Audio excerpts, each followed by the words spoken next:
나는 임마누엘 교회의 성도로서 하나님께서 나를 위해 독생자를 보내주심과 그분을 희생시켜 나를 구원하여 주심을 믿습니다.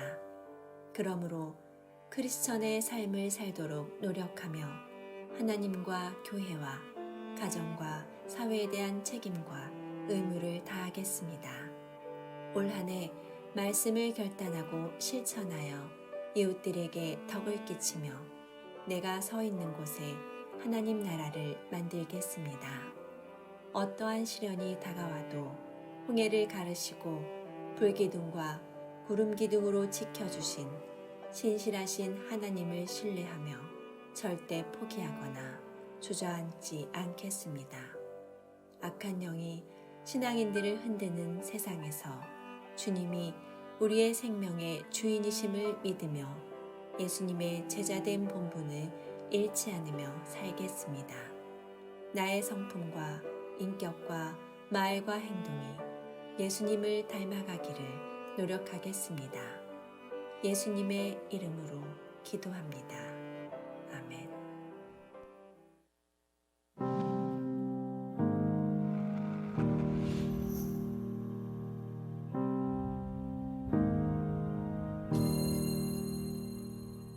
사도행전 19장에는 바울의 3차 전도 여행이 나와 있는데 에베소에서 활동했던 그런 내용들이 기록되어 있습니다. 우상들이 난무하고 복음을 배척하는 자들이 모여 사는 곳이 에베소였어요. 에베소 사람들이 바울과 동행하는 가이오와 아리스타고를 잡아서 연극장으로 이제 끌고 들어가는 거죠. 수많은 사람들이 모여가지고 외치는 거죠. 크다! 에베소 사람이 아데미여! 아데미신 만세! 아데미신 만세! 돌을 던져서 죽일 듯이, 그들의 몸에 불이라도 붙일 듯이, 칼과 창으로 상해를 입힐 듯이 그렇게 무섭게 외치고 있는 거죠. 여러분들 혹시 이런 상황에 대해서 모른다고 하실 수 있으십니까? 아주 절망적인 상황 가운데서, 아니 어쩌면 극단적인 선택을 하고 싶은 그런 상황 가운데서도 성경이 우리에게 가르쳐주는 이야기는 무엇입니까? 버텨내라는 겁니다. 첫 번째는 뭐냐면, 당신은 그리스도의 심장을 가졌는가? 위기의 크리스찬들은 어려운 일 당해가지고 위기가 아니에요. 그리스도인의 심장이 뛰지 않기 때문에 위기입니다. 두 번째, 그리스도의 죽음에 동참해 보았는가? 그리스도 때문에 절망을 겪어보셨습니까? 그리스도 때문에 하기 싫은 일들을 감당해 보셨습니까? 그리스도 때문에 불이익을 감수해 보셨습니까? 잘하신 거예요. 그리스도는 절대로 모른 척 하실 리가 없으니까요. 세 번째, 하나님의 칭찬에 목말라 보았는가? 세상 사람들이 물론 인정하는 것도, 그런 선을 행하는 것도 상당히 좋지만 하나님이 좋아하셔야 돼요. 하나님의 칭찬을 생각하면 버텨낼 수 있는 거죠. 사랑하는 성도 여러분, 우린 할 수 있습니다. 아무리 고통스러운 폭풍우 가운데 있다고 해도 그리스도의 심장이 멈추지 않게 계속 뛰게 만들고, 그리스도의 죽을 각오를 하고 하나님께 칭찬받을 생각을 하는, 그걸 기대하고 산다면 우린 그 어떤 것도 이겨낼 수가 있습니다.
소란하던 세상이 다 고요하도다.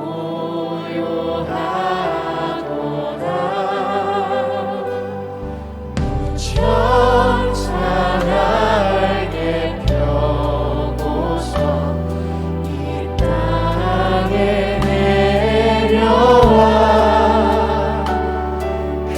그때의 부른 노래가 또다시 들리니 이 슬픔 많은 세상에 큰 위로 넘치고 온 세상 기뻐 뛰놀며 다 찬송하도다. 이 괴로움 많은 세상에 짐지고 가는 자 그 험한 중령 넘으라 온몸이 고난아. 저 죄로 세상 살 동안 새 소망 가지고 저 천사 깊은 찬송을 들으며 쉬어라. 내 선지에 어른하여 베들레헴 성에 주 예수 탄생하시니 온 세상 구주라. 저 천사 이쁜 노래를 또다시 부르니 온 세상 사는 사람들 다 화답하도다.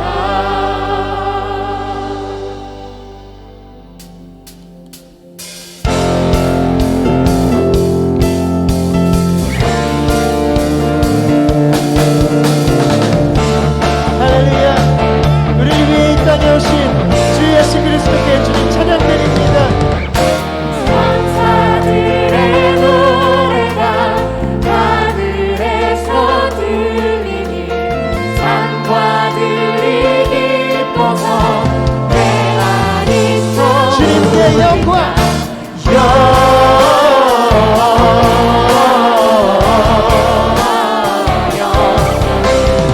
높이 계신 주의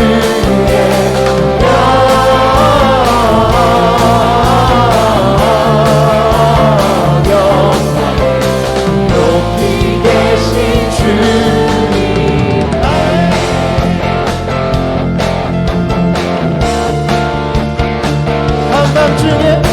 한밤중에 목자들 양떼들을 지킬 때 아름다운 노래가 청하게 들린다.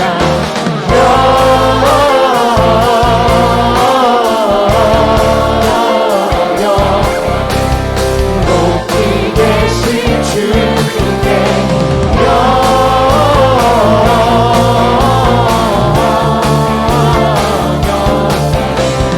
높이 계신 주님께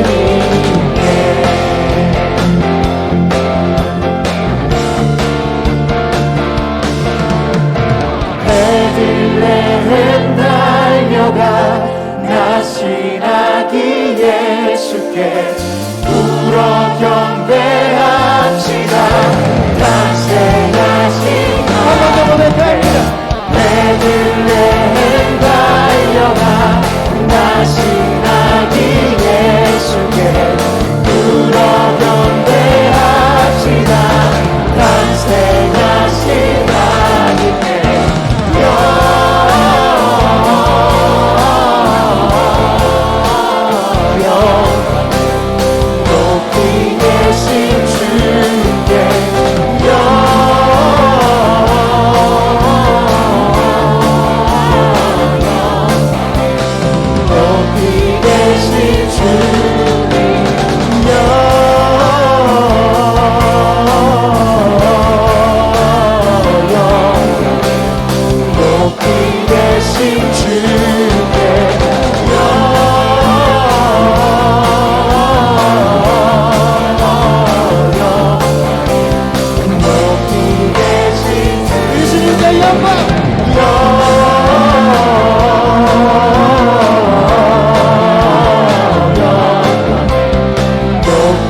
드리기 원합니다.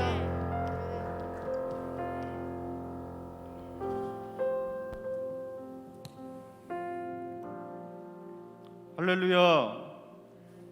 경조 2부와 7격으로 섬기고 있는 최승석 장로입니다. 오늘 드려지는 예배 가운데 하나님의 은혜가 충만하길 소망합니다. 다 같이 기도드리겠습니다. 은혜와 평강으로 날마다 채워주시는 하나님, 2월에 시작된 코로나 팬데믹으로 인해 우리는 그동안 한 번도 경험해오지 못한 고난의 시간을 보내고 있습니다. 안타까운 마음으로 제한된 수만 모여서 비대면으로 드려지는 이 예배를 주님 기뻐 받아 주옵소서. 영상 예배를 드리는 성도들의 가정 예배가 온전히 주님께만 드려지는 참된 예배가 되게 하여 주시옵소서. 사랑의 하나님 아버지, 이제 올해도 마지막 달을 보내고 있습니다. 한 해의 삶을 정리하며 특별히 하나님과의 관계 속에서 저희의 믿음을 돌아보게 하여 주시옵소서. 한 해 동안 저희들이 믿음 위에 굳게 서지 못했던 일들이 너무나도 많았습니다. 그리고 마스크를 쓰면서도 비방을 했고, 때로는 언행일치 생활을 하지 못했고, 거룩한 삶도 살지 못했습니다. 이 시간 주님께서 우리를 용서하여 주시고 주홍 같은 우리의 죄를 주님의 보혈로 씻어 주시옵소서. 하나님 아버지, 이 고난의 시간을 통해 우리가 무엇을 배우고 깨달아야 하는지, 이 위기에서 단지 우리 일상이 회복되기를 기도하는 것이 아니라 이 시기에 우리도 모르게 우리 안에 쌓여있는 믿음의 거품들을 깨끗이 걷어내길 원합니다. 있는 모습 그대로 우리 안에 무너져 있는 영적 성벽을 새로 쌓는 시간 되게 하여 주시옵소서. 대한민국의 모든 힘든 고비마다 도우시고 지켜주시고 인도해 주시는 하나님 아버지, 지금 우리나라는 대내적으로 많은 어려움과 갈등의 시기를 보내고 있습니다. 세대와 빈부의 격차, 이념 갈등과 대립 속에 살아가고 있습니다. 우리를 불쌍히 여겨주시고 어려운 시기에 대통령과 지도자들이 어려움을 극복하고 갈등을 통합하여 나라를 잘 이끌어갈 수 있도록 지혜를 덧입혀 주시옵소서. 여호와께서 우리를 찢으셨으나 도로 낫게 하실 것이요 우리를 치셨으나 싸매어 주실 것이라는 말씀을 믿고 나가오니 하나님께서 주시는 지혜로 이 땅에 치유와 회복의 역사가 있게 하옵소서. 살아계신 하나님 아버지, 임마누엘 교회가 하나님께서 주신 전도와 선교의 사명을 가지고 달려오게 하심을 감사드립니다. 날마다 은혜의 보좌로 나가시는 김국도 원로 목사님께 신원신의 강건함을 주시옵소서. 앞으로도 우리 교회가 코로나 이후 새로운 시대에 능동적으로 변화해서 한국 교회를 이끌어가며 또 세계 선교의 주역으로 쓰임받는 교회가 될 수 있도록 인도하여 주시옵소서. 이를 위해 쓰시는 김정국 담임 목사님을 능력의 팔로 붙들어 주시고 영육간에 강건하게 하옵소서. 해외 선교지에 나가 계신 선교사님들, 하나님께서 받은 사명 감당하실 때마다 말씀의 은혜를 더하셔서 선교지가 확장되며 풍토병으로 인해 건강 잃지 않도록 선교사님 가정을 보호하여 주옵소서. 유학 중인 자녀, 군에가 있는 자녀, 환난을 면하고 믿음과 평강으로 지켜 보호하여 주시옵소서. 드려지는 이 예배가 예수님만을 높이며 성령 안에서 신령과 진정으로 드려지는 참된 예배가 되게 하옵소서. 이 시간 목사님께서 말씀을 증거하실 때 살아 역사하시는 하나님의 능력이 나타나 주시는 말씀마다 성령의 치유와 회복이 있게 하옵소서. 특별히 어려운 시기에 코로나로 삶의 터전을 위협받고 있는 주의 자녀들, 오늘 이 예배를 통해 힘을 얻어 믿음으로 승리하게 하옵소서.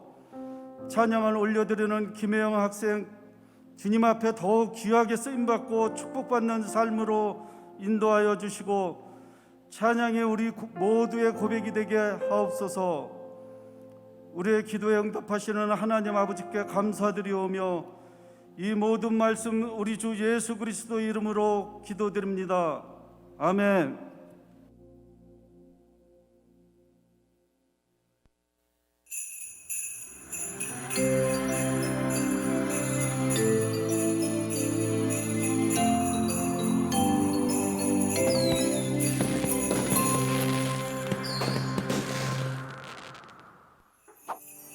지난주 결단은 무슨 일이 생기든지 인내하겠습니다 였습니다. 하루는 새벽 2시에 생후 52일 된 딸 주아가 응아를 하고 우는 소리에 잠에서 깼습니다.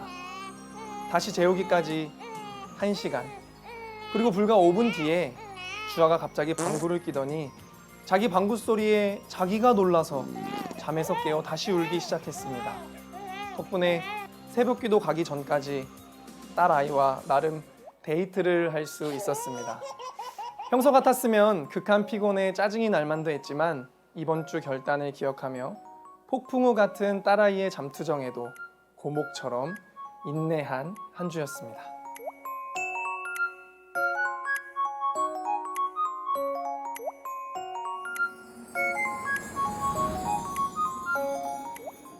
새가족은 하나님 최고의 걸작품입니다. 하나님은 여러분을 사랑하십니다. IMC도 여러분을 사랑합니다.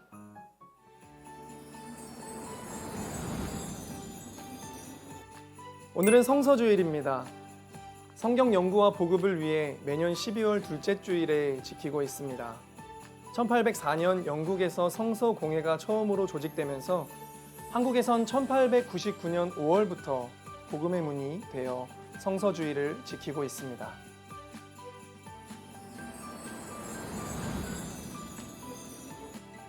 지난 12월 8일부터 IMC는 중대본의 발표에 따라 새벽 예배를 포함한 모든 예배를 비대면 온라인 예배 체제로 전환했습니다. 성도님들께서는 카카오와 유튜브 채널을 통해 온라인 예배로 주일 성수를 합니다. 감염 위험도가 높아진 만큼 불필요한 외출을 자제하고 또 언제 어디서든 감염될 수 있다는 생각으로 마스크 착용도 철저히 지키며 개인 건강에도 유의하시기 바랍니다.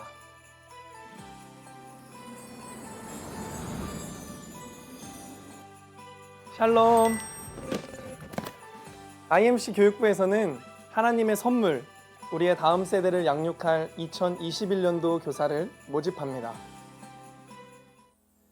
하나님의 나라, 하나님의 놀이터 영화부, 예수님의 꿈, 옛꿈, 유치부, 하나님의 꿈이 있는 유년부, 리조이스 초등부, 나는 죽고 예수로 사는 나중 예살 소년부, 믿음의 뿌리를 내리는 중등부,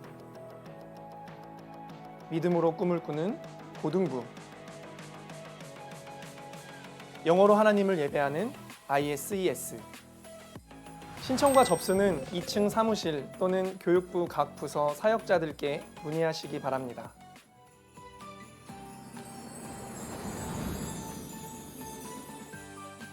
코로나19로 인해 전면 비대면 예배로 전환됨에 따라 20일에 있을 정기당회는 당회 자료를 열람하는 것으로 대체합니다. 열람 자료는 2층 사무실에서 확인하실 수 있습니다.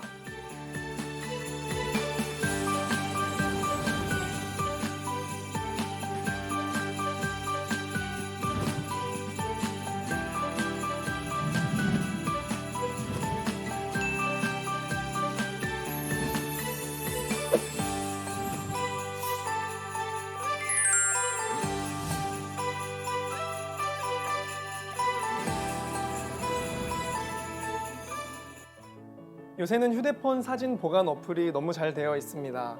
그래서 가끔 몇 년 전 오늘이라는 제목으로 사진을 자동 편집해서 보여주는 기능이 있습니다. 그러면 지난 몇 년 몇 월, 오늘은 이런 일이 있었지 하고 추억을 해보기도 합니다.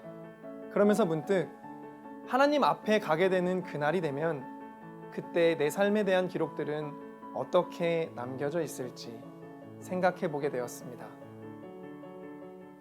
오늘도 하나님 앞에 좋은 믿음의 기록을 남겨야 하겠습니다. 좋은 믿음의 기록은 Let's IMC!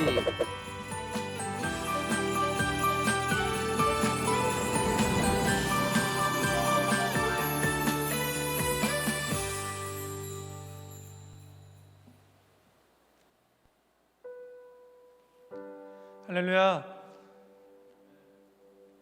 지금은 정성껏 준비하신 예물을 드리는 시간입니다. 우리는 지금 코로나19 격상에 따라 전면 온라인으로 예배를 드리고 있습니다. 이에 성도님들께서는 온라인 주보를 잘 참고하셔서 예물을 드리시기 바랍니다. 얼마 전 저는 감사하게도 2개의 홍삼이 생겼습니다. 하나는 제가 청년부 사역을 할 때 저를 잘 믿고 따라주던 청년이 군대에서 목사님 건강 잘 챙기세요 하고 보내준 홍삼이었고, 또 다른 하나는 제가 무심코 참여했던 이벤트에 당첨되어 온 홍삼이었습니다. 공교롭게도 이 2 홍삼은 상품명과 그리고 상품의 성분까지 같았는데, 군대에서 청년이 보내준 홍삼이 이벤트에 당첨되어 온 홍삼보다 10배, 아니 100배는 더 소중하게 느껴졌습니다. 이 2 홍삼의 차이는 상품의 가격 또 상품의 질에 있는 것이 아니라 마음에 있었습니다. 어떤 마음이 담겨 있느냐에 따라 같은 것도 완전히 다른 가치가 될 수 있다는 것을 다시금 깨닫게 되었습니다. 사랑하는 성도 여러분, 오늘 우리가 하나님 앞에 드리는 예물도 이와 같습니다. 예물을 드리는 신앙의 행위는 영적 행위이기 때문에 우리가 어떤 마음으로 드리는지에 따라 예물의 가치가 결정됩니다. 성경에서 한 과부의 2 렙돈이 주님께 높은 가치를 인정받았던 것처럼 말입니다. 오늘 여러분들이 드리시는 예물이 여러분들의 진실된 신앙 고백의 마음을 담은 하나님께서 기뻐하시는 가치 있는 예물이 되시기를 예수님의 이름으로 축복합니다. 기도하겠습니다. 우리의 모든 소유의 주인 되시는 하나님 아버지, 우리에게 살아갈 수 있는 소유를 허락해 주심을 감사드립니다. 나의 모든 것이 하나님의 것임을 믿는 믿음으로 코로나19라는 어려움 중에도 마음의 예물을 정성껏 하나님께 올려드리오니 드릴 때마다 감사와 기쁨으로 충만하게 하여 주시고 더욱더 큰 하나님의 은혜가 삶과 가정과 일터 가운데 넘치도록 역사하여 주시옵소서. 더 많은 것을 드리고 싶으나 재정의 어려움으로 고민하고 주저하는 성도들에게 하나님의 긍휼과 위로를 더하여 주시고 우리의 예물이 고통과 아픔 가운데 있는 이들에게 아름답고 귀하게 쓰여지도록 인도하여 주시옵소서. 우리의 모든 상황을 이해하시고 공감하시는 예수님의 이름으로 기도드리옵나이다. 아멘.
능력으로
네, 인터넷으로 예배드리시는 비대면으로 예배드리시는 여러분들 환영합니다.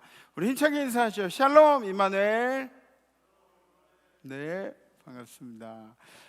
오늘 찬양한 친구가 제 딸이에요. 제 딸인데 이제 고등학교 2학년인데 여러분들이 기도해 주셔서 정말 여기까지 이렇게 잘 성장을 했어요. 그래서 어제 저희가 부녀간에 좀 나눈 대화가 있어요. 어제 많이 떨더라고요. 그래서 제가 딸한테 이런 얘기를 했습니다. 너 찬양하는 사람이나 나 말씀 전하는 사람이나 우리는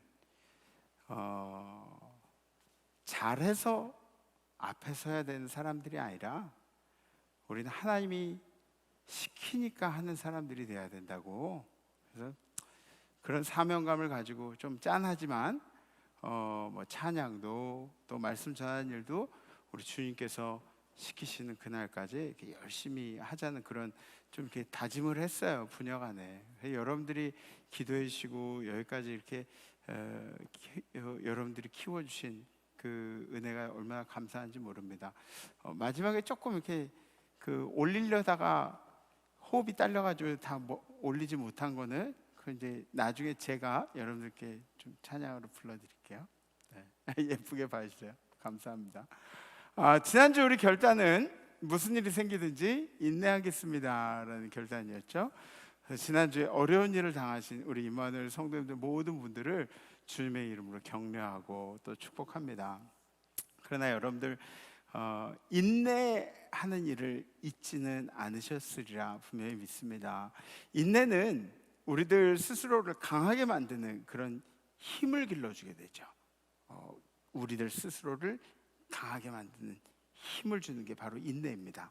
그래서 하나님은 왜 나를 이렇게까지 시련을 주실까? 왜 나를 여기까지 인도하셨을까? 이런 질문도 우리 안에 생기지만 그 시련들을 통해서 신앙인으로서의 뿌리가 깊어지는 것입니다.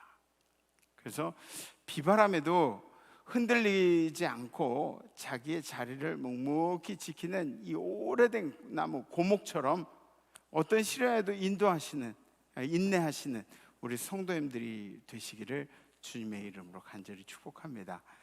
우리 성경 말씀 함께 보시겠습니다. 오늘 선포하실 하나님의 말씀은 마태복음 14장 27절로 33절까지의 말씀입니다. 예수께서 즉시 이르시되 안심하라 나니 두려워하지 말라.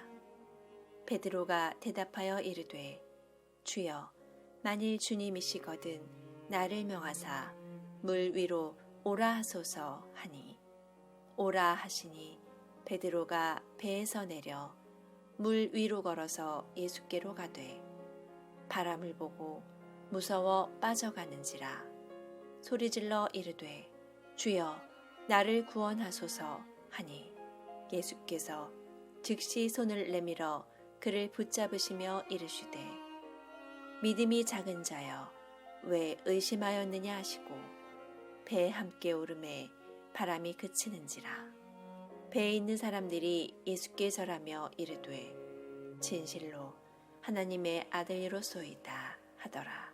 아멘. 아멘. 예수님은 어떤 분이신가요?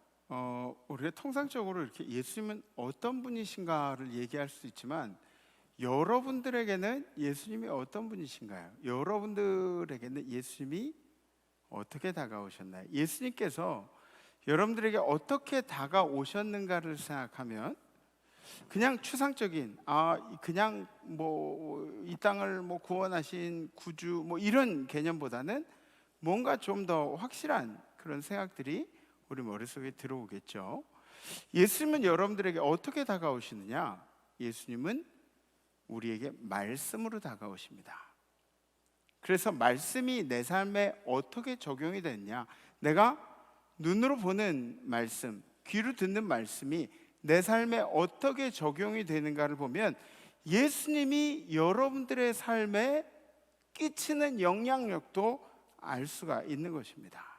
그러니까 이 말씀이라는 것은 뭐냐면 말씀 우리가 보고 듣고 하잖아요. 근데 말씀이라는 것은 재밌어서 듣는 것도 아니고 나하고 잘 맞아서 저 목사님은 좀 보수적인 진보적인 그런 성향이 있어, 나랑 잘 맞아서 좋아해야 하는 것도 아니고 내 삶에 적용하기 위한 것이 바로 말씀이라는 것이죠. 그게 말씀의 목표라는 거예요. 성경에 기적이 기록되어 있습니다. 그러면 그 기적을 보고 야, 이런 재미있는 일이 있었네, 이 믿지 못할 일이 있었네, 그리고 그냥 지나가 버리면 그것은 그냥 옛날 얘기로 여러분들에게 있는 거죠. 근데 이것을 여러분들의 삶 가운데 끌어들이셔야 돼요.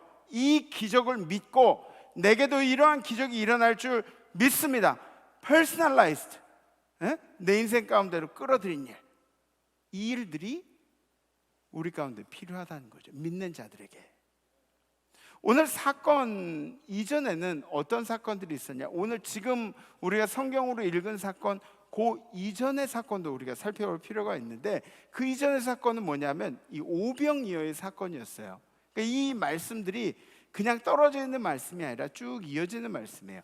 오병이어의 사건이 있었는데, 오병이어의 사건은 사복음서에 다 기록이 되어 있습니다. 사복음서에 그렇게 기록이 된, 모두 기록된 사건은 그렇게 많지가 않아요. 그만큼 확실하고 자세한 증거가 되는 그런 사건이라는 것이죠. 어린아이가 자기의 도시락으로 준비해온 물고기 2마리와 보리떡 5개를 예수님께 갖다 드리고, 그리고 예수님께서는 그 물고기 2마리와 보리떡 5개로 5,000명을 먹이시고 12광주리를 남기신 사건이에요. 기적은 작은 헌신에 예수님의 손이 얹혀져서 일어난 것이죠. 예수님께서 그 작은 도시락에 축사를 하시고 나니까 이 떡은, 보리떡 5개는 떼주고 아니, 이 보리떡 5개, 물고기 2마리로 그걸로 이 12광주리를 채운다고 생각해도 그것도 어려운 일인데 5,000명이 먹고 남은 음식 양이 12광주리였다.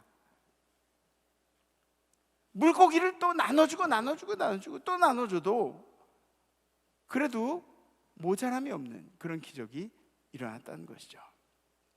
그 당시에는 이 가부장적인 사상이 있었기 때문에 아이들이나 여자의 숫자는 세지도 않았어요. 남자들의 숫자만 5,000명이었다. 5,000명이 배불렀다. 그리고 12광주리가 남았다. 아마 여자와 아이들까지 이게 셈본을 했으면 그럼 아마 10,000명 정도 그 숫자는 되지 않았을까, 그렇게 추측을 합니다. 그런 기적을 행하신 다음에 예수님께서는 제자들을 이 갈릴리 호수 건너편으로 가라고 그렇게 말씀하시죠.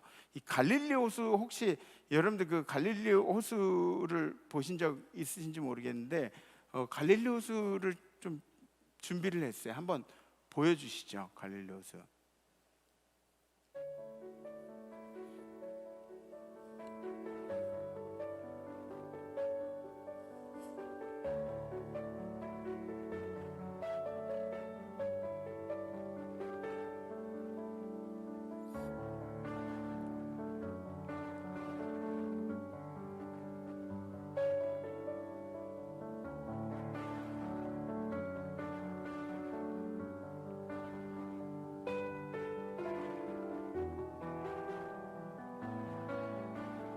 네, 이게 이제 갈릴리 호수 가운데 이 위에 상공에서 그 갈릴리 호수를 이렇게 360도 촬영을 한 것 같아요. 그러니까 보시면 아시다시피 이쪽 끝에서 저쪽 끝까지 다 보이는 그런 곳이에요. 기적을 행하신 다음에 제자들에게 갈릴리 호수 건너편으로 가라고 말씀하세요. 그러니까 저기서 건너편으로 가는 데는 그렇게 오랜 시간이 걸리지 않을 것 같아요. 여러분들이 보셨다시피 눈에 보이는 그런 끝에서 끝이니까. 그런 이유가 있는데 왜 제자들을 먼저 보내셨느냐? 그 기적을 본 사람들, 그 사람들을 생각해 보면 그 사람들이 쉽게 그 자리를 떠날 수 있었겠습니까? 예수님의 기적을 본 사람들, 예수님이 5,000명을 먹이신 사건을 본 사람들, 예수님의 말씀을 듣고 예수님께 치료를 받은 사람들이 그 자리를 쉽게 떠날 수가 없겠죠. 그 사람들은 어떤 의미에서는 이분이야말로 정치적인 메시아가 될 수 있겠다. 저 로마의 세력들을 다 끄잡아내고 그리고 이분이 서실 수 있겠다. 계속해서 예수님을 막 추앙하고 메시아로 세우고 싶었던 그런 마음들이 있었겠죠. 자리를 떠나지 않고 계속 예수를 지켜 세운 일.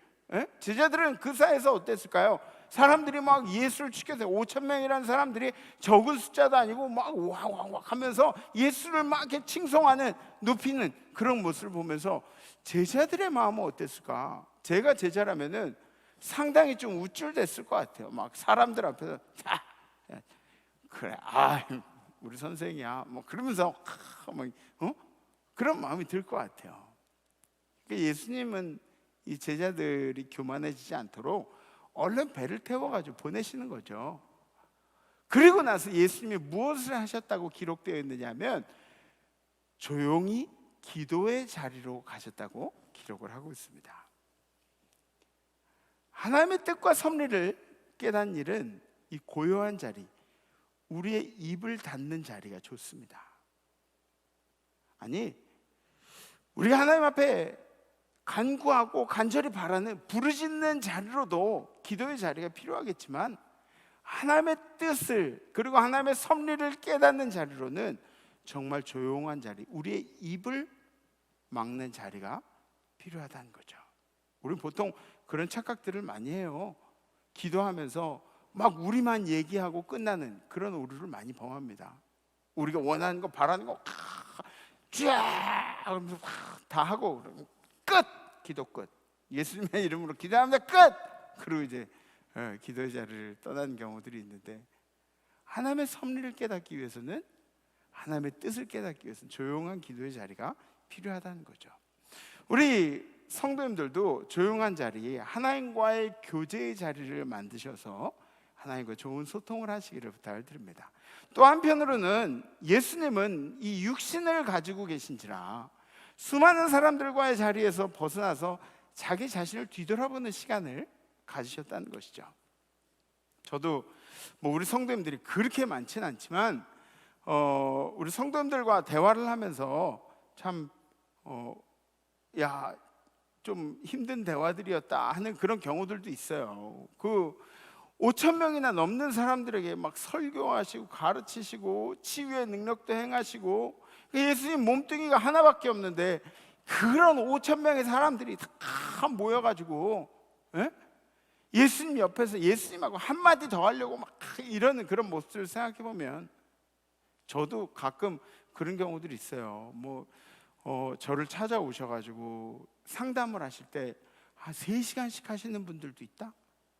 3시간씩 하면 그러면 큰일 나죠. 얼마나 힘든지 몰라요. 그렇게 3시간씩 막 얘기만 계속 하시면 저는 막 입신했다가 돌아오고 막 그래요. 그러니까 예수님의 몸뚱이가 하나밖에 없었다는, 그리고 상대해야 할 사람들이 5,000명이 훨씬 넘는 사람들이었다. 실만도 하시죠. 바티칸에 가보면은 그 바티칸 성당에 베드로 상이 있다 그래요. 베드로 상이 크게 있는데 그 베드로 상을 보면은 특이한 점이 있는데 엄지발가락이 다 달아 없어졌대요. 엄지발가락이 뾰족하대. 이렇게 납작해. 엄지발가락 모양이 있는 게 아니라 납작하대요. 그래서 왜 그런가 그랬더니 몇백 년 동안 사람들이 드나들면서 여기 이제 성지니까 사람들이 베드로상의 엄지발가락을 하면 베드로요 뭐 그러면서 기도하면서 한 번씩 이렇게 여러 번도 아니야 한 번씩만 쓰다듬고 간 그런 흔적들이 이 베드로의 발가락을 이렇게 납작하게 만들었다는 거죠. 만약에 예수님이 지금까지 살아계셨다면, 인간의 몸을 입고 지금까지 살아계셨다면 예수님 아마 버티기 힘드실걸요. 제가 만약에 예수님께서 지금 살아계셨다 그런다면 저는 무슨 수를 써서라도 예수님을 한번 찾아뵐 것 같아요. 아니, 무슨 수를 써서라도 가서 예수님을 만져보든지 예수님을 꼭 한번 끌어안든지 예수님의 몸에 손을 한 번쯤 이렇게 대봐야 할 것 같아요. 저 같으면. 장로님 어떠세요? 장로님 예수님 살아계시면 예수님 한 번쯤 안아봐야 할 거 아니에요. 우리 성도인데. 에? 이 대한민국에 그런 사람들이 얼마나 되겠냐. 대한민국가 5천 명이라 그러면 그 중에 1,000만 인구가 뭐 예수를 믿는다 치면 그 중에 막 이렇게 저처럼 이렇게 주책바가지 성도들이 예수님을 찾아뵙겠다고 한번 끌어안겠다고 그런 사람들이 뭐 수십만 명, 수백만 명이라도 되고, 아니 우리나라 사람들뿐만 아니라 세계를 한번 생각해보세요. 세계에서 우리나라가 성지라고 막 쫓아가서 예수님 끌어안는 사람들 오면 예수님이 아마 병드셨을 거예요. 예수님 뭐 누구를 치유하고 막 이런 게 아니라 자기 머리에 손 얹고 나아라 예수님 막 이러고 계실지도 모르겠어요. 지금 살아 계셨다면. 5천 명의 배고픈 군중들을 보시면서 기적을 행하셨던 예수님은 어떤 분이셨는가? 예수님은 우리의 어려움, 그 어려움을 그냥 지나치시는 분이 아니시라는 거죠. 우리 성도님들의 어려움을 그냥 지나치시는 분이 아니시라는 겁니다. 예수님께서 기도하러 가시고 그리고 제자들에게는 또 잊지 못할 사건이 벌어집니다. 24절에 있는 말씀 보시죠. 배가 이미 육지에서 수울이나 떠나서, 제자들이 탄 배가 육지에서 떠나서 수울이나, 그러니까 심리가 한 4km 정도 되니까 수울이나 떠났다는 얘기는 뭐 물가에서 한참 떠났다는 얘기예요. 근데 이 수울이나 떠나서 바람이 거스름으로 물결로 말미암아 고난을 당하더라. 그러니까 바람으로 인해, 이 물결로 인해서 고난을 당하고 있더라. 바람 때문에 배가 막 이리저리 막 이렇게 어지간한 바람이면, 어지간한 물결이면 그렇게 호들갑을 떨었겠느냐고요. 제자들이. 제자들은 어떤 사람들이, 제자들은 갈릴리 전문가예요. 그것도 배를 타고 잔뼈가 굵은 사람들이죠. 어부하면서 물고기 잡으면서 잔뼈가 굵은 사람들이에요. 그 사람들은 여기가 어느 정도 깊은지, 여기가 덜 깊은지, 여기가 얼마나 깊은지 이런 거 다 아는, 이 땅바닥에 있는 이 산들 보듯이 물속에 있는 뭐 대충 뭐 어디다 그물을 던지니까 뭐 그물이 걸리더라, 이런 것까지 다 아는 사람들이에요. 전문가들이에요. 그런데 그 사람들이 당황하면서 낙심하면서 물속에 있는 거죠. 지금 해가 지기 전에 떠난 배가 언제까지 물 위에 떠 있었느냐? 밤 사경에 예수님이 찾아오시기까지 떠 있었다고 합니다. 밤 사경이면 어느 정도냐면, 밤 사경이면 우리나라 시간으로 새벽 3시부터 6시 사이를 가리킵니다. 그러니까 적어도 해 지기 전에 떠난 배가 새벽 3시부터 6시 사이, 그러니까 적어도 8시간에서 한 10시간은 막 거기서 헤매고 있었대요. 전문가들이, 갈릴리 어업 전문가들이 10시간 동안 노를 지면서 거기서 헤매고 있었다니, 이게 말이 되는 얘기예요? 말도 안 되는 얘기예요. 갈릴리 바다가 말이 바다지, 아까 보셨잖아요. 드론으로 띄워서 이렇게 도니까 저쪽 끝에서 저쪽 끝까지 다 보이는 데가 갈릴리 바다예요. 그렇게 좀 큰 호수라고 그렇게 생각하면 돼요. 근데 거기서 10시간을 헤매요. 10시간을 어디서 헤매요? 헤맬 데가 어디 있어요? 10시간 동안. 이건 인간의 힘으로 알 수 없는 하나님의 섭리인 거죠. 25절에 있는 말씀. 밤 사경에 예수께서 바다 위로 걸어서 제자들에게 오시니, 이러한 상황 중에 예수님께서 제자들을 찾아가 주십니다. 그렇게 헤매는 자들, 그 제자들 보고. 어떤 신학자는 그렇게 얘기해요. 예수님이 아마 물 위를 걸어서 제자들에게 가신 게 아니라 예수님이 아마 갈대밭이나 늪지대 위로 걸어오신 것이다, 그렇게 이야기하는 신학자들도 있어요. 근데 여러분들 한번 생각해 보시면, 물가에서 수울이나 떨어진데 물 한복판에 거기에 갈대밭이 있는 것도 좀 웃기지 않아요? 물 속에 한복판에 갈대밭이 있다? 그리고 그렇게 걸을 수 있는 그런 곳에서, 그 뭐 늪지대나 갈대밭이나 그런 곳에서 갈릴리 전문가들이, 바다 전문가들이 노를 저으면서 여기서 8시간 10시간 동안 노를 저으면서 절망을 하고 있다. 이게 더 웃긴 거 아닌가요? 이게 더 웃긴 거죠. 마가복음에는 어떻게 기록되어 있느냐면, 마가복음에 이렇게 써 있어요. 바람이 거스름으로 제자들이 힘겹게 노젓는 것을 보시고 밤 사경쯤에 바다 위로 걸어서 그들에게 오사 지나가려고 하시매. 제자들이 힘겹게 노젓는 것을 보시고 밤새도록 노젓는 것을 보시던 예수님께서 그들의 낙심과 절망을 보시고 찾아와 주셨다는 거죠. 이 사건을 통해서 다시 한번 질문 드립니다.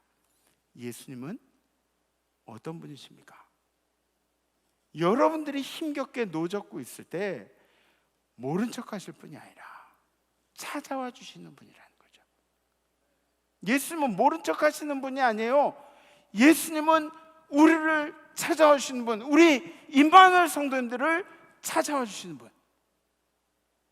가만히 죽을 운명을 기다리는 사람에게도 예수님 찾아간지는 그건 잘 모르겠는데, 성경이 분명히 이야기하기는 힘겹게 노젓고 있는 우리들에게, 하루하루 힘겹게 노저으면서 이 상황 가운데서 벗어나고자 애쓰고 있는 성도들에게 찾아오신다는 건 성경에서 이야기하고 있어요.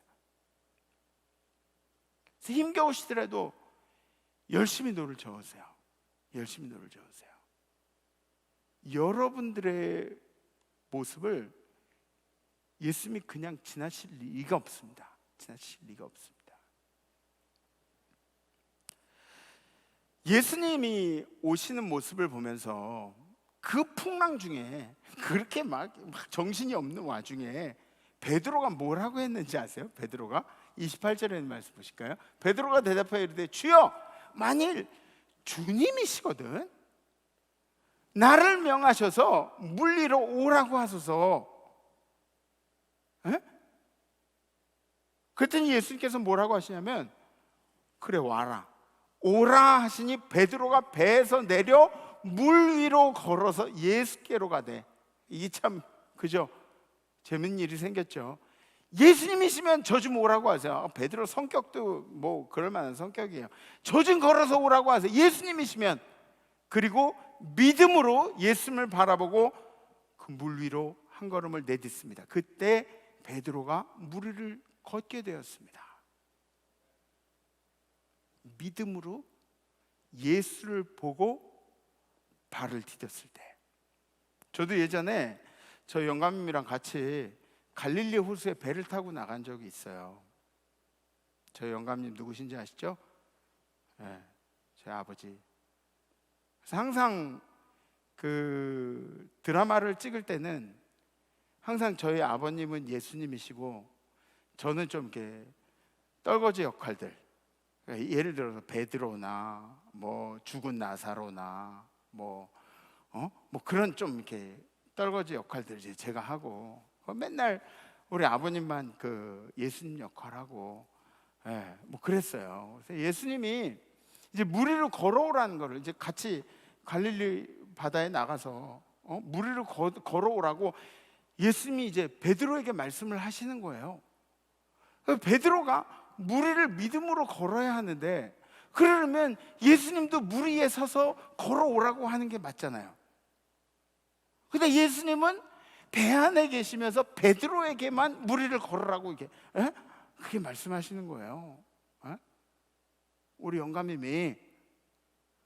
그래서 제가 옷을 다 벗고 그리고 빤스만 입고 그리고 물속으로 이제 믿음으로 뛰어들었어요. 물속으로. 제가 걸었을까요? 못 걸었을까요? 다 벗고 물에 빠질 생각으로 뛰어들었는데 어떻게 걷겠어요? 못 걸었죠. 걷기는커녕 이제 물속에 빠졌으니까 다시 배로 타려고 그러는데 우리 영감님이 또 못하게, 예수님이 못하게 하셔서, 그래서 수영해가지고 그 몇백 미터를 수영해가지고 나왔네. 아유, 얼마나 고생을 했는지 몰라요. 예수님이 부르심으로 베드로가 바다로 발을 내딛습니다. 물 위를 걷는 놀라운 일이 벌어졌는데 그것도 잠시 베드로가 물에 빠지기 시작했어요. 발을 내딜 때는 어땠나요? 예수를 바라보면서, 예수만 바라보면서 한 걸음 한 걸음 발을 띄었는데, 그런데 발 밑에 물결이 요동치다 보니까 예수를 바라보던 눈이 파도로 향한 거죠. 그때 베드로는 물속에 빠지기 시작했습니다. 예수를 바라봐야 할 여러분들의 눈이, 우리 임마누엘 성도님들의 눈이 세상을 바라본다면, 파도를 바라본다면, 여러분들이 언제 실족해도 이상한 일이 아니에요. 언제 실족해도 이상한 일이 아니에요. 예수만 바라봐야 하는데 예수를 바라보지 않고 파도를 바라봤을 때 여러분들이 언제 실족해도 이상한 일이 아니라니까요. 31절에 있는 말씀, 예수께서 즉시 손을 내밀어, 그런 베드로에게 예수님이 즉시 손을 내밀었다는, 영어로 immediately. 어떤 거예요? 베드로가 빠져가니까 예수님이 얼른 그는 빠지지 않게 붙잡아 준 거예요. 이게 예수님이에요. 즉시 손을 내밀어 그를 붙잡으시며 이르시되, 믿음이 작은 자여, 왜 의심하였느냐? 우리를 실족시키는 것은 시련도 풍랑도 아니고 의심이라고 말씀하신 거예요. 왜 의심하였느냐? 믿음이 작은 자요. 풍랑이 우리가 물속에 빠진 것에 동기부여가 되는 거죠. 풍랑이 뜻하는 바가 많이 있을 거예요. 여러분들에게 풍랑이 뭔지 모르겠지만 여러분들의 환경이 풍랑이 될 수도 있고, 예수님만 바라보다 자꾸 눈을 다른 데 돌리게 하는 여러분들의 환경이 될 수도 있죠. 그죠? 신앙생활 열심히 하다가 막 다른 데다가 한눈을 파는 여러분들의 경제적인 상황이라고 할 수도 있어요. 여러분들의 건강 상태 때문에 그럴 수도 있어요. 여러분들이 느끼는 정치적인 상황이나 또 이 세상의 문화적인 그런 이슈들이나 주변에 유행하는 것들, 이런 것들을 여러분들의 신앙을 흔들기에 충분히, 아주 다분히 동기가 된 일들이 있죠. 그런데 예수님은 뭐라 그러냐면, 예수님은 상황을 나무라시지 않으세요. 네가 처한 상황을 나무라시지 않고 예수님은 당신을 나무라세요. 너 때문이야. 우린 풍랑 때문이라고 얘기하고 싶대요. 예수님, 위기 때문에 그래요, 부도 때문에 그래요, 건강 때문에 그래요, 이렇게 얘기하고 싶은데 예수님은 뭐라고 이야기하시냐? 너 때문이야. 너 자신 때문이야. 더 정확하게는 당신의 의심 때문이라고 말씀하십니다. 여러분들 마음속에 있는 품은 의심. 왜냐하면 예수님께서 여러분들을 사랑해 주실 때는 여러분들을 위해서 피 흘리고 십자가를 지시고 이런 고난과 고초를 다 당하실 때 여러분들이 예수님을 등질 거라는 그런 의심을 추호도 하지 않으셨어요. 예수님께서는 그것을 의심하시면서 여러분들에게 그 일들을 감당하신 분이 예수님이 아니시기 때문에, 예수님은 여러분들이 천국에 합당하지 않다는 것에 대해서 한 번도 의심하신 적이 없으신 분이시기 때문에. 그래서 여러분, 우리 임마누엘 성도님들이라면 역경을 이기는 그리스도인이 아니라 의심을 이기는 그리스도인들이 되세요. 의심을 이기는 그리스도인. 역경 그까짓 거, 그거는 얼마든지 이길 수 있죠. 의심을 이기는 그리스도인. 의심을 이기는 그리스도인. 야고보서 1장 6절에 오직 믿음으로 구하고 조금도 의심하지 말라고. 조금도 의심하지 말라. 의심하는 자는 마치 바람이 밀려 요동하는 바닷물결 같다고. 의심하는 자는 그런 것 같다고. 그래서 사랑하는 성도 여러분, 이번 한 주간도 아마 여러분들이 많이 힘든 한 주를 보내시리라 생각이 되는데, 이번 한 주도 우리 하나님의 인도하심을 의심 없이 확고하게 믿으신 그런 한 주 되시기를, 승리하시기를, 행복하시기를 주님의 이름으로 간절히 축복합니다. 아멘. 우리 함께 결단하겠습니다. 너무 열심히 했더니 와이셔츠 다 빠졌네요. 네. 제가 지난주에 저도 좀 묵상을 하고 생각을 하고 그런 시기에 어느 채널을 통해서 목사님 한 분의 간증을 들었어요. 근데 그 목사님 요새 잘 나가시는 목사님이에요. 뭐 젊은 목사님 중에 한 분인데 잘 나가신 목사님이에요. 근데 그 목사님 간증을 듣고 설교를 듣고 그러면서 제 마음속에 막 그런 생각이 드는 거예요. 야, 이 목사님 MSG 엄청 치네. 응?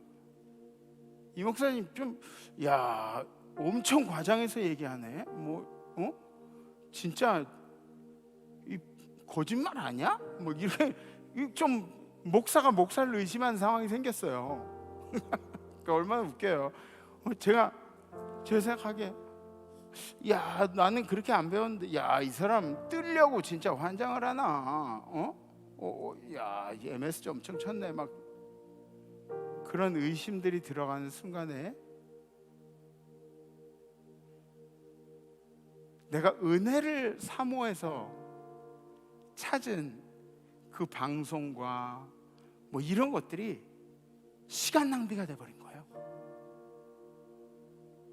목적은 내가 나도 은혜를 좀 느끼고 싶어 하고 찾았던 그 목사님 이야기들, 설교들이, 간증들이 나에게 시간 낭비가 된 거예요. 의심하다 보니까. 그래서 그 목사님 설교는 제가 다시는 안 찾을 것 같아요. 왜? 또 시간 낭비가 될까 봐. 다른 목사님들 이제 설교 듣고 막 그러면서 은혜 받아야죠. 근데 제가 한편으로 그런 생각을 했어요. 만약에 우리 성도들이 제가 막 이렇게 말씀을 전하고 있는데 근데 우리 성도들이 막 느끼는 거야. 김 목사 완전 MSG 엄청 뿌려가지고 저 좀 사기 같은데 막 그러면서 막 우리 성도님들이 그러는 거야. 근데 제 마음은 어때요? 아니에요. 제 마음은 성도님들한테 조금 더 진솔하고 어떻게 하면 이 말씀을 어떻게 하면 조금 더 이해시킬 수 있을까 막 이런 그런 마음인데 저도 우리 성도님들이 임마누엘 교회를 사랑하고 또 담임 목사를 사랑하는 그런 마음을 의심하지 않겠습니다. 여러분들도 이제 뭐 당연히 그러시겠죠. 세상은 권선징악에 대해서 굉장히 중요하게 생각해요. 그래서 우리가 뭐 드라마를 봐도 그렇고 어떤 이야기를 들어도 우리는 기다리잖아요. 권선징악 끝에는 그렇게 끝나주기를 막 이렇게 기다리잖아요. 근데 예수님은 어때요? 예수님 권선징악을 실천하신 슈퍼맨이신가요? 아니요. 예수님은 슈퍼맨이 아니라 권선징악 뭐 이 악함조차 그 가시조차 다 품어주신 분이에요. 그냥 다 품으신 분이에요. 여러분들이 의심해야 할 대상이든 아니든 여러분들이 의심해야 할 대상이든 아니든 증오의 대상이든 아니든 복수의 대상이든 아니든 예수님은 그냥 다 불러서 날개 아래 품어주신 거죠. 그 길을 가시느라고 예수님 그렇게 힘들게 가신 거예요.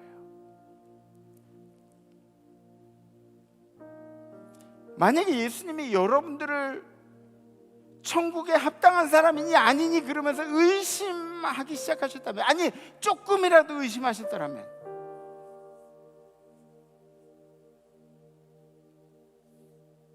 그러면 모르겠지만 예수님도 의심하지 않는 당신이 예수를 의심한다면 이건 모순된 일 아닙니까?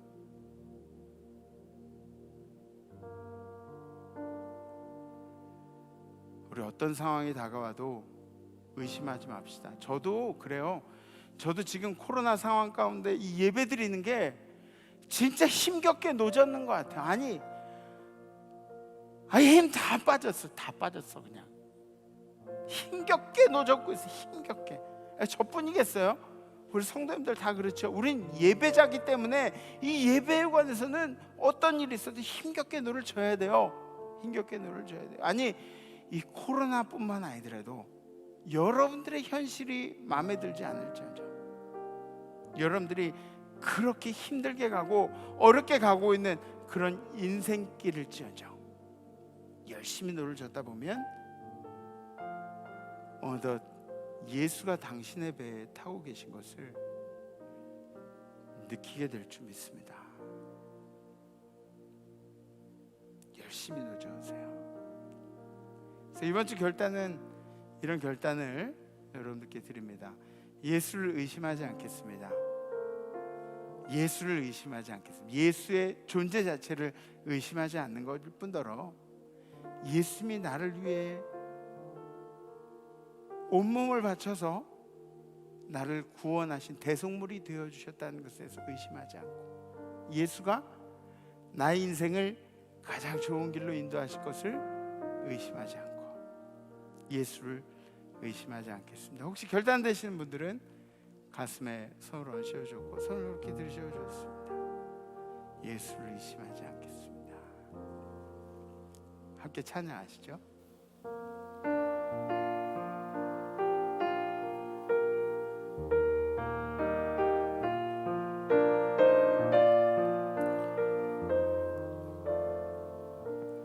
샘물과 같은 보혈, 샘물과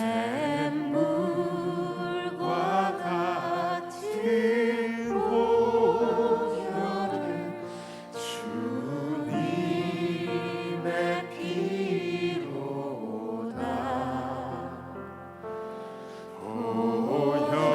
보혈의 죄를 씻으면 정하게 되겠네.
주님, 우리를 구원하여 주신 주님의 은혜를 늘 찬송하길 원합니다.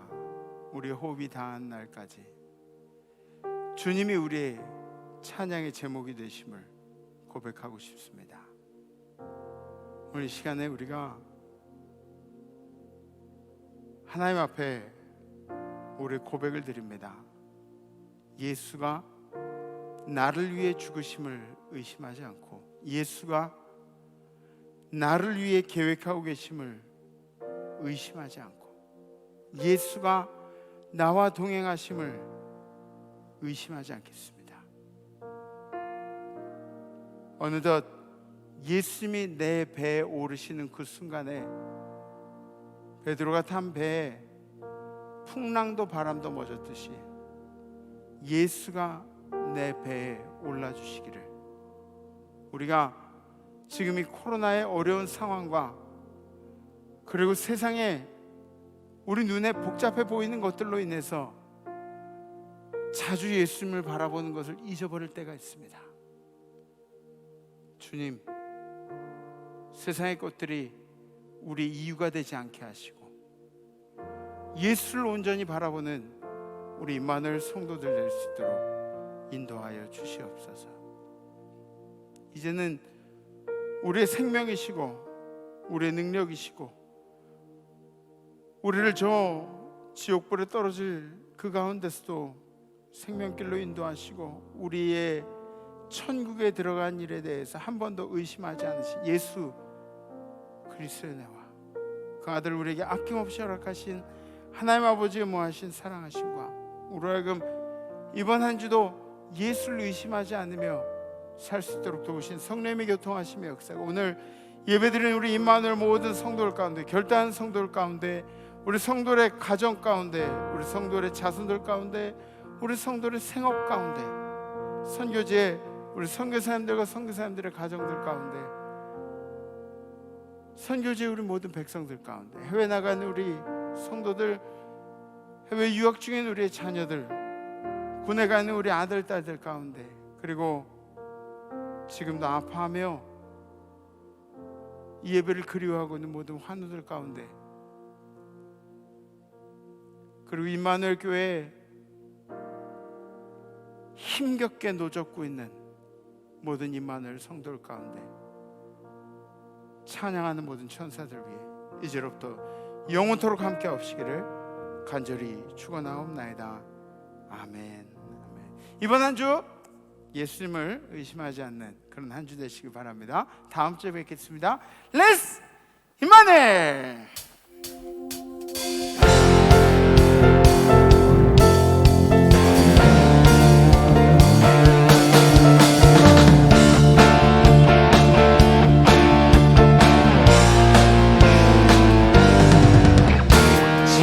천사들의 노래가 하늘에서 들리니 산과 들이 기뻐서 메아리 저울이나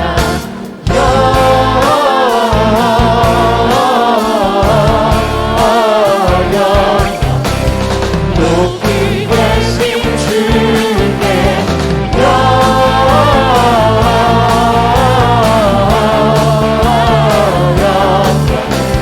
높이 계신 주님께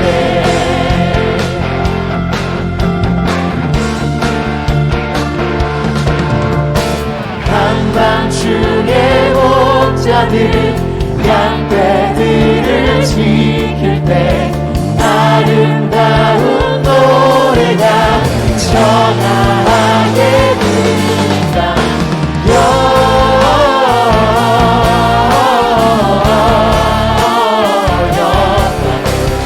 높이 계신 주께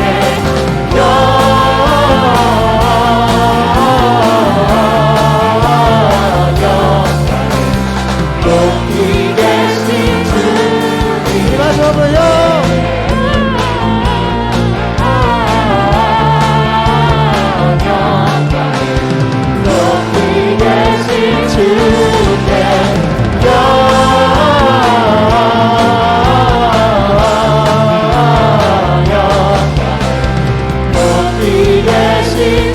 높이 계신